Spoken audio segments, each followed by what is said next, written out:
I keep seeing all of these videos coming out on YouTube talking about nuclear war. Nuclear war is coming. Russia, we're going to go to nuclear war with Russia. And I like to read the comments of the videos.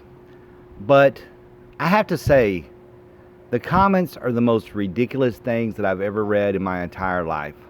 I can't believe that people are really this ignorant. You know, the United States is the only country that's ever dropped atomic weapons on an enemy. But the bombs that were dropped in Japan, Hiroshima and Nagasaki, were atomic bombs. I don't think people really understand the destructive power of modern nuclear weapons. There are attack subs, both Russian and American, in the Pacific and in the Atlantic Oceans that carry Trident missiles, probably about 50 on each sub. Each missile has 10 warheads. So if there's 50 missiles on one sub and 10 warheads on one missile, so 50 times 10, that's a lot of nuclear bombs. And I read these comments and I see people saying they're talking about going to a shelter or canning goods or prepping. Do you understand that if there's a nuclear war, everything will be gone? The soil, the water, the air you breathe will be covered in fallout, nuclear fallout, radiation. You won't be able to taste it, you won't be able to smell it, you won't feel it, but constantly radiation will be penetrating your body and penetrating your very cells and your DNA. Why do you want to live? If you woke up, if you survived the initial attack, it would be a hellscape. The worst movie that you've ever seen would not compare to the reality of the situation. The sky would be solid black from all the fires and the fallout and the soil thrown up into the sky. The sun would be blocked out for a year or longer. The global temperatures would drop. I've read in some cases down to negative 45 degrees depending on what part of the world you live in. How are you going to survive in negative 45 degrees for any essential amount of time? Do you not understand that nuclear radiation lasts for hundreds to thousands of years? You know, nuclear isotopes have a half-life of 10,000 years.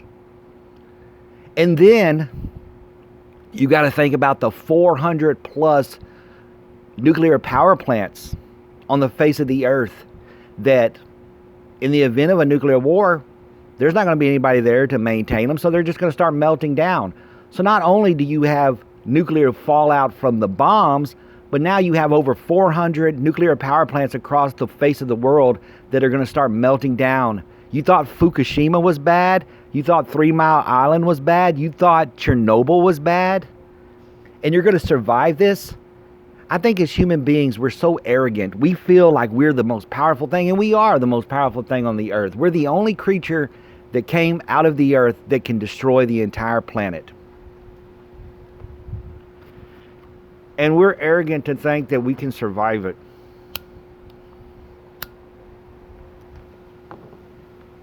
The only thing that'll survive it is bacteria. Maybe. All your prepping, all your water supplies, all of your canning, it won't do you any good. There's a movie that came out back in the 80s. I remember watching it because I'm a child of the 80s, called The Day After, that is a simulation of a nuclear war between Russia and the United States. And that movie is horrible. You can find it on YouTube. I suggest anybody to go watch it. It's really a pretty good movie. But when you get to the very last scene in that movie, a little title card pops up.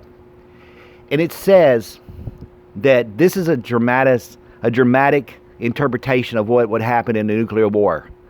But scientifically, it's been shown that even how bad they make it in the movie, it would be 1,000 times worse. And that's something that the little the little placard that they put up says, that they can only dramatize so much.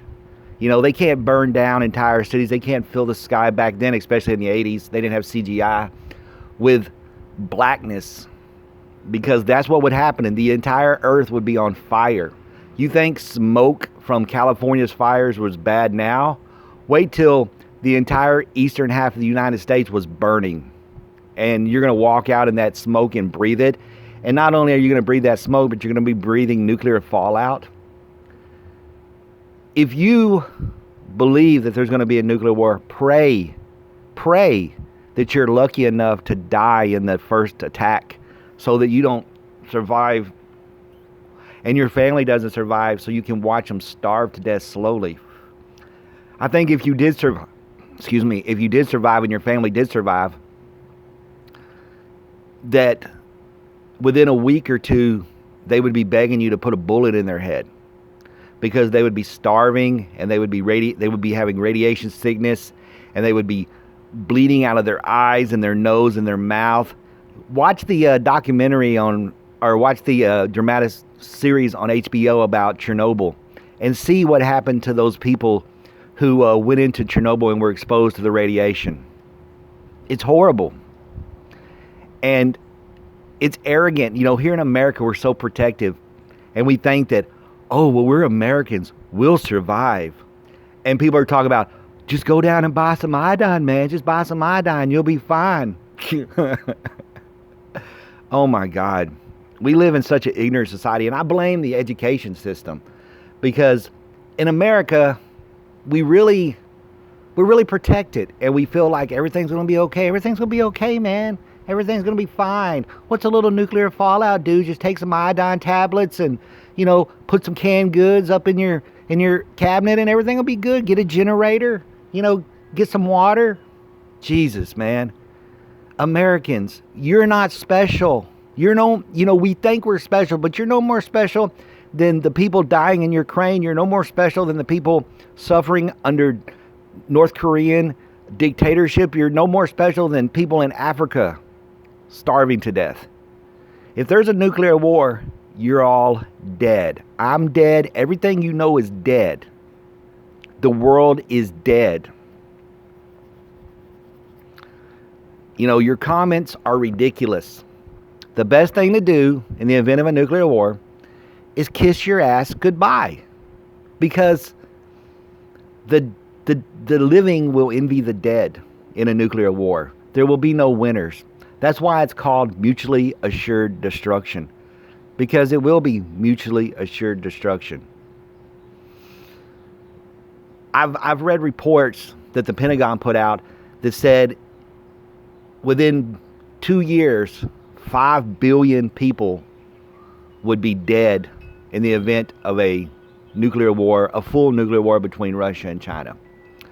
So in 2 years, 5 billion. So there's that leaves 3 billion left. What are you going to do when radiation lasts for 1,000 years? How are you going to go grow crops? The soil, you're going to have to rip off all your topsoil, because it's going to be covered in radiation. How are you going to grow crops? Any animals that live, how are animals going to eat grass? They can't. How are you going to drink water out of a lake or a stream? It's going to be full of radiation. You'll be dead. A nuclear war is the extermination of this planet. All the prepping in the world, all the gold and silver, all the canned goods, not going to do crap. So, all this talk about nuclear war, you, me, I have no power. Only the leaders, the military leaders and the presidents have the power. So the best thing to do is live your life, enjoy your life. Don't worry about prepping and, oh, I gotta go get some guns and I get some silver and I gotta get some canned goods. Because if it comes down to nuclear war, you ain't gonna need to worry about that shit, because you'll be dead. So this is David, Zoe Zizzles. Enjoy your life and quit worrying about stupid nuclear war. If it comes, it comes. And that'll be the end.